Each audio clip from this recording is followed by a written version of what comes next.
26 अक्टूबर को भारत अमेरिका के बीच अहम बैठक।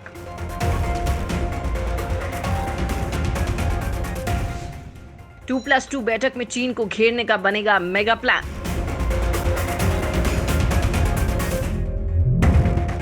दोस्तों, लद्दाख में भारत और चीन में तनाव चरम पर है। अब इस बीच अगले हफ्ते अमेरिका और भारत के बीच 2+2 मंत्री स्तरीय बैठक होने वाली है।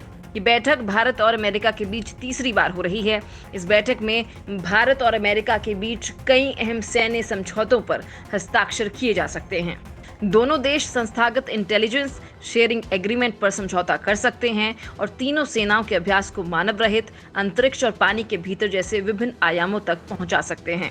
चीन के साथ जारी तनाव के बीच भारत और अमेरिका के रक्षा और विदेश मंत्रियों की वार्ता के दौरान BECA डील पर हस्ताक्षर को लेकर काफी उम्मीदें हैं। दिल्ली में 26 और 27 अक्टूबर को होने वाली वार्ता के दौरान दोनों देशों के विदेश और रक्षा मंत्रियों के बीच समझौते पर हस्ताक्षर किया जाएगा। भारत और अमेरिका के रक्षा और विदेश मंत्रियों के बीच होने वाली इस वार्ता की तैयारियां जोरों पर हैं।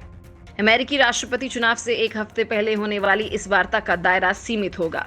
अगर दोनों देशों के बीच बेका डील पर हस्ताक्षर करने की सहमति बन जाती है तो ये इस वार्ता की सबसे बड़ी उपलब्धि होगी।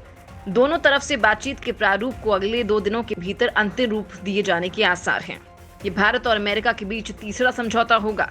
इससे पहले 2016 में logistics exchange memorandum of agreement और 2018 में communications capability and security agreement हुआ था। इस बात की उम्मीद है कि दोनों देश एक समझौते पर आगे बढ़ सकते हैं। ये समझौता दोनों देशों के रक्षा खुफिया एजेंसियों के बीच संस्थागत संबंधों की इजाजत देगा। भारत और अमेरिका पहले से ही संचार समझौते के माध्यम से वास्तविक समय की खुफिया जानकारी शेयर करते हैं। इस बैठक को लेकर अमेरिकी विदेश मंत्री माइक पोम्पियो ने कहा है कि अगले हफ्ते नई दिल्ली में भारत और अमेरिका के बीच 2+2 मंत्री स्तरीय बैठक होगी। इसमें चीन से होने वाले खतरों पर चर्चा की जाएगी।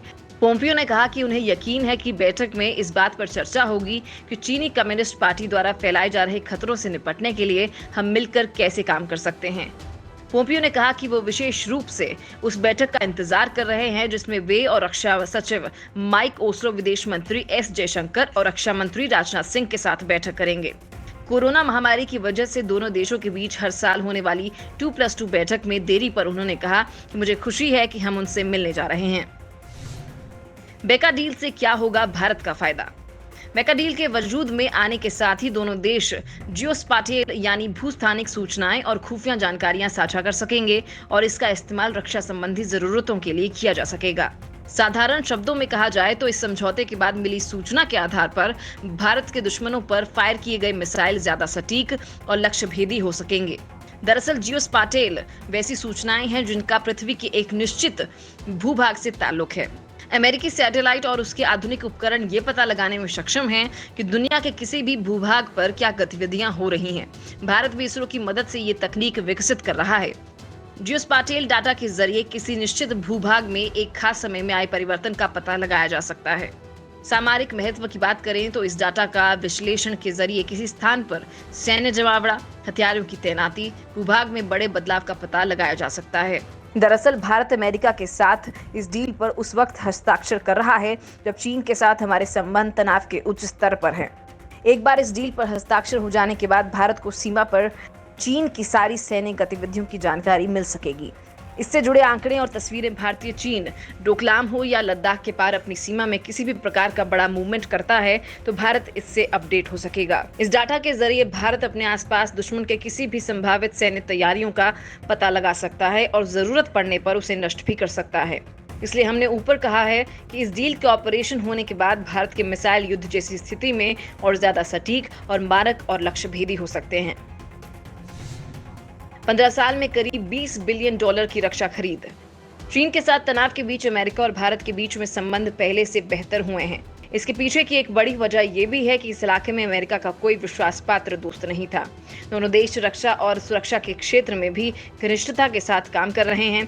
पिछले 15 सालों के दौरान भारत ने C-17 ग्लोब मास्टर्स और C-130 J super Hercules special operation transport aircraft समेत करीब $20 बिलियन की रक्षा खरीद की है। ये वायुसेना के बेड़े के अहम आधार बन गए हैं। इसके अलावा हेलीकॉप्टर के मामले में भी अमेरिकी शिनूक और अपाचे की खरीद सशस्त्र बलों के लिए की गई है। सेना अमेरिकी अल्ट्रा लाइट हॉवित्जर का भी इस्तेमाल कर रही है। नौसेना ने हाल ही में अमेरिकी MH-60 रोमियो एंटी सबमरीन युद्धक बहुराष्ट्रीय हेलीकॉप्टरों को अपनी जरूरतों के लिए चुना है। इसके अलावा समय समय पर चीन की दादागिरी को कम करने के लिए अमेरिका अपने जंगी हथियार भी हिंद महासागर में तैनात कर देता है।